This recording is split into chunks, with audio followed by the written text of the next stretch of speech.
আসসালামু আলাইকুম। সুপ্রিয় দর্শক মণ্ডলী, আশা করি আল্লাহর রহমতে সকলে ভালো আছেন।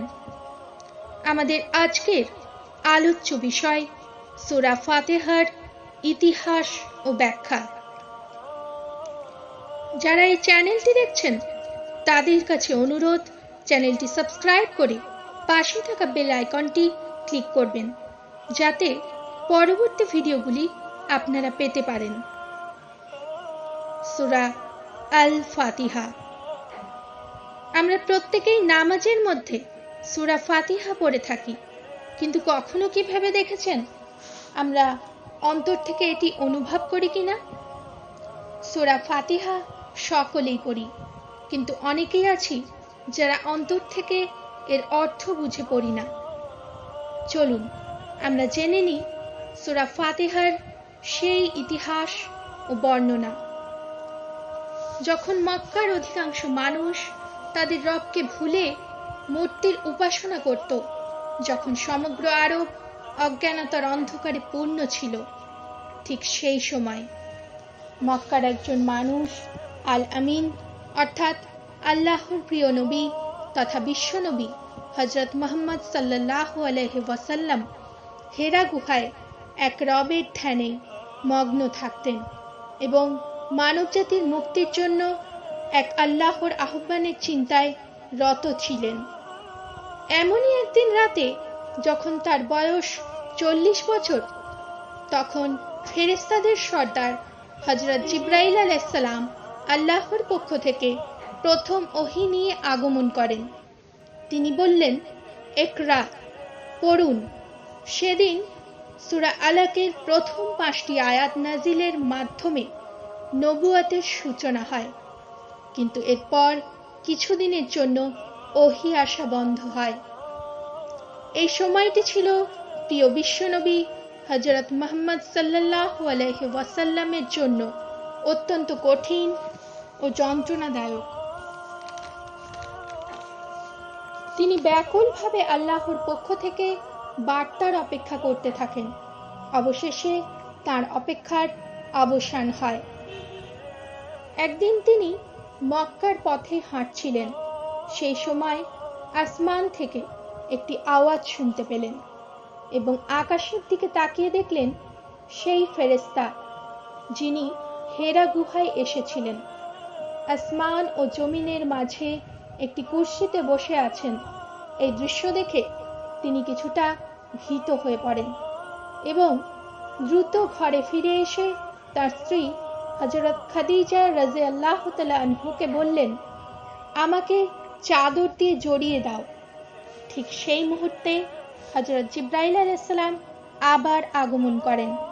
এবার তিনি একটি সম্পূর্ণ সূরা নিয়ে আসেন। অধিকাংশ মুফাসসির ও ইসলামী চিন্তাবিদদের মতে সেটি ছিল একমাত্র সূরা যেটি প্রথম ও একবারে নাজিল হয়েছিল, এবং সেটি ছিল সূরা ফাতিহা। আল্লাহর পক্ষ থেকে এই সূরা ছিল সমগ্র জগতের জন্য, অন্ধকারে নিমজ্জিত মানুষদের জন্য একটি আলোর পথ। এই সূরা নাজিল হয় যেন বান্দা তার রবকে জানতে ও চিনতে পারে। এই সূরাটি হলো বান্দা ও আল্লাহর মধ্যে কথোপকথন। এই সূরা হলো সেই দরজা যা বান্দাকে আল্লাহর কাছে নিয়ে যায়। তাই এই সূরাকে আল ফাতিহা বলা হয়। কোরআনের এই সূরা, যার মধ্যে রয়েছে 7টি আয়াত, সূরা ফাতিহা এমন একটি সূরা যা প্রতি নামাজে প্রতি রাকাতে উচ্চারিত হয়। এই সূরা উম্মুল কোরআন ও আসাসুল কোরআন নামেও পরিচিত, যার অর্থ কোরআনের মূল।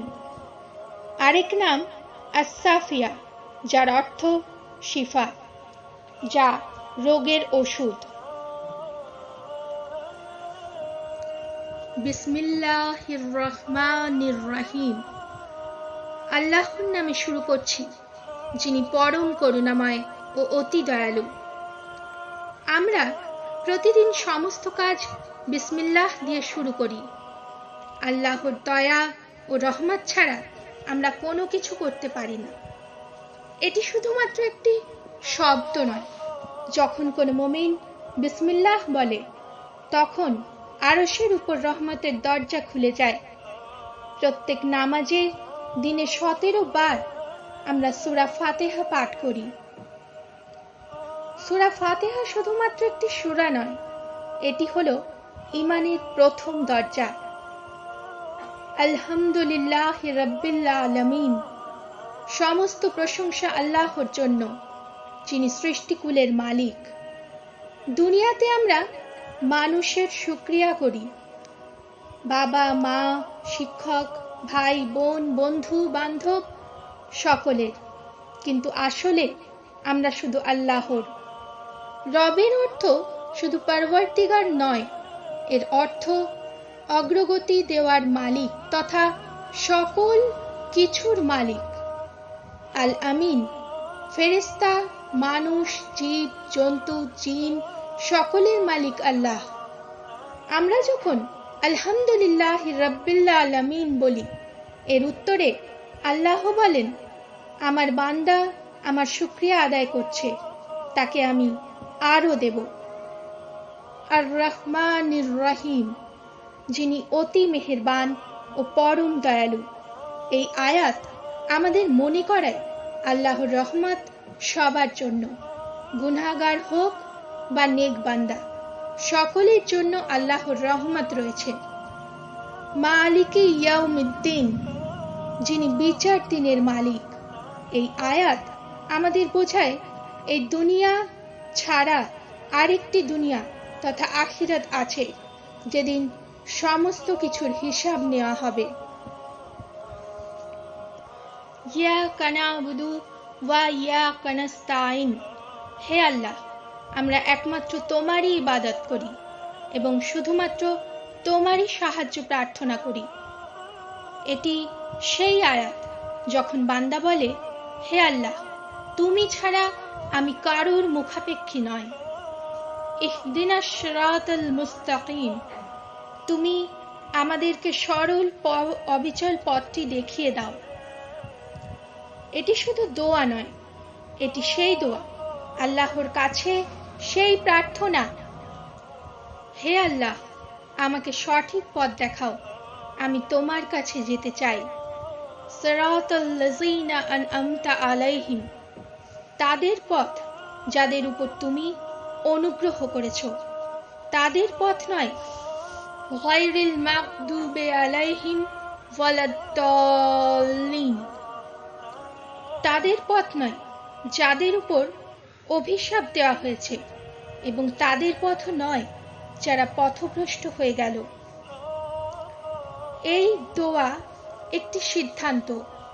যখন বান্দা বলে, হে আল্লাহ, আমাকে সেই পথে নিয়ে যাও যাদের পথে তোমার রহমত আছে, আর তার পথ থেকে বাঁচাও যাদের উপর তোমার গজব নেমেছে এবং যারা পথভ্রষ্ট হয়েছে। আমরা যখন আমিন বলি, তখন ফেরেশতারাও বলেন আমিন। আল্লাহ যখন বলেন, আমি শুনেছি, আমার বান্দাকে আমি নিজে পথ দেখাবো।